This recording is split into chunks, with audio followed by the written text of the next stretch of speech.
Hey guys, how's it going? Awesome.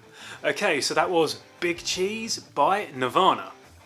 I mean, obviously you know that because you just watched me play it, but you know, whatever.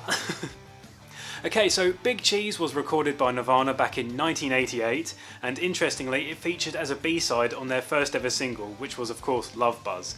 Now, Love Buzz, as we are all aware I'm sure, was originally a song by Shocking Blue, but Nirvana decided to cover it for their first ever single. Now, I just wanted to mention that because I'm sure most Nirvana fans know that already, but I just felt like mentioning it because I did a cover of Love Buzz quite a while ago now, and in the title I put Nirvana, Love Buzz, obviously because I covered the version that Nirvana played, but a lot of people in the comments wanted to mention that it was originally a Shocking Blue song, and I did know that, and I'm sure most people know that already, but if I had covered the Shocking Blue version, then I would have put Shocking Blue, Love Buzz, but you know, I did Nirvana's version, so whatever. It's not important. Yeah, so Big Cheese was originally the B-side to Love Buzz, and then it was track 12, I think, on Bleach as well. 1, 2, 3, 4, 5, 6, 7, 8, 9, 10, 11, 12. Yes. Big Cheese, track 12. From what I've read at least, Kurt Cobain claims that Big Cheese was originally written about the co-founder of Sub Pop Records, Jonathan Poneman. Now, I believe Kurt said that Poneman at the time was placing a lot of pressure on Kurt, especially with regard to these songs that Kurt was coming up with at the time for his first album with Sub Pop Records, and I believe, you know, Kurt just felt that Poneman was being overly judgmental about the music that Kurt was coming up with, I guess. I don't think there's any particular mentions to Poneman within the lyrics to the song itself, but I think, again, with this song, Kurt did what he normally did with his lyrics, where he would write about something that was very personal to himself, but portray it in a way that was very relatable to a lot of people, and I think that's definitely the sign of an amazing songwriter, is being able to take something very personal and make it accessible to a lot of people. Yeah, he was definitely showing that he had, you know, great skill as a lyricist and a songwriter at the time, I guess, especially being that it was like their first album and all that. Yeah, I'm guessing just general feelings of anti-authoritarianism, I guess. Fight the power, right? I don't think there's really any parts of the song that I need to go over, like, you know, with a fine-tooth comb kind of thing.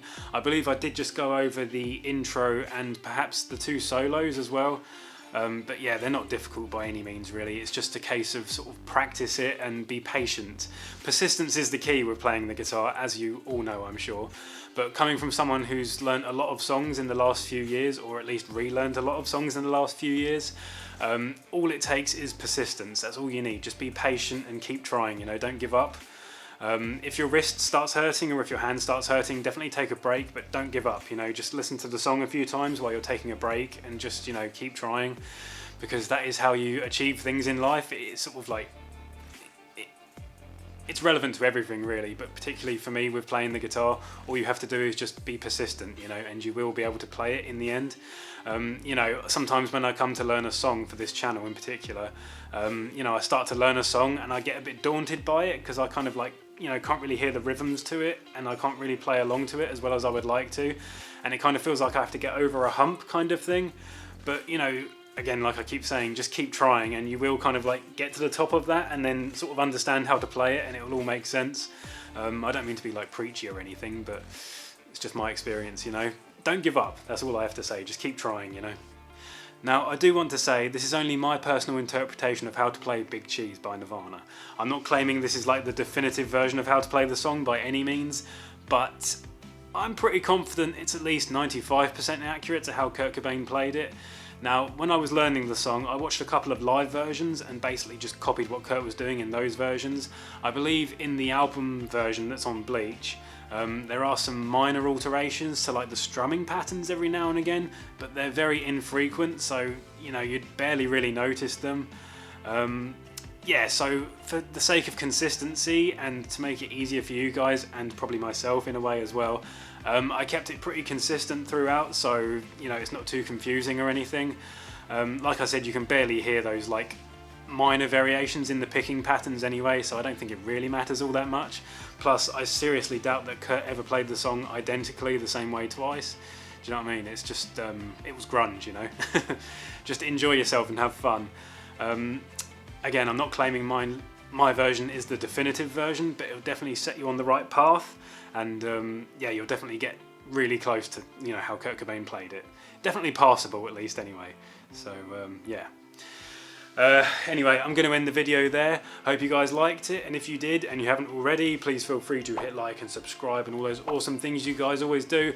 Thank you so much for all the support. I do this for you guys. As you all know, this is, you know, the reason I do this is to try and help people. So yeah, have fun learning the song. This one has been requested on several occasions now, so I finally got it done for you. Hope it's good enough, and yeah, hopefully I'll see you in the next one. Peace. Bye.